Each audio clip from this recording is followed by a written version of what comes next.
Le sujet du pass grand événement est très sensible, car il s'inscrit dans la mise en place d'une société de contrôle.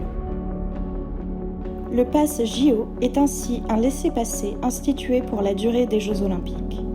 Pour avoir accès à certaines zones de Paris, tout individu devait soit disposer d'un billet, dit spectateur, soit justifier de sa présence dans cette zone de par son logement ou son travail, et ainsi fournir des justificatifs comme une fiche de paie ou encore un certificat d'assurance.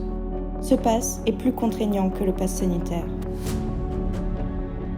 Ce pass JO était principalement en vigueur à Paris, mais aussi à Marseille et en Polynésie française, où se tenaient également des épreuves. Les dispositifs mis en œuvre sont une entrave à la liberté de circulation, certaines dispositions étant de plus maintenues après la fin des Jeux Olympiques.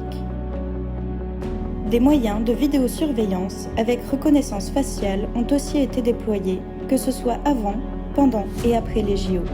C'est une atteinte au droit à la vie privée. Des caméras ont été installées dans les trains de la région Auvergne-Rhône-Alpes, car des matchs de football s'y déroulaient.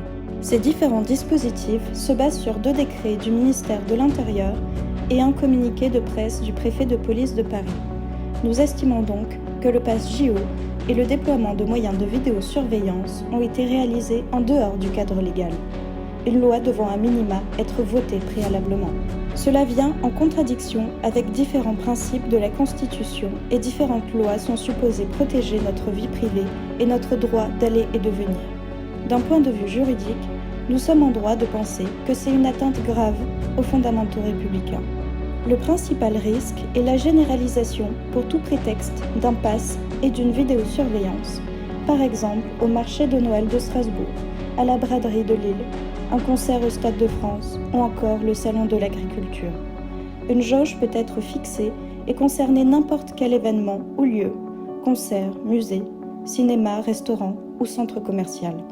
Ce n'est pas sans rappeler le pass sanitaire et cela va plus loin.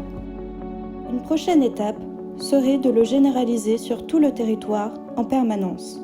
Et la dernière étape serait de le coupler à un système de crédit social.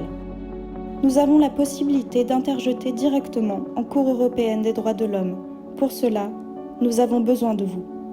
Le combat pour la défense de nos libertés fondamentales n'est pas un droit, mais un devoir que nous avons envers nos enfants et nos petits-enfants.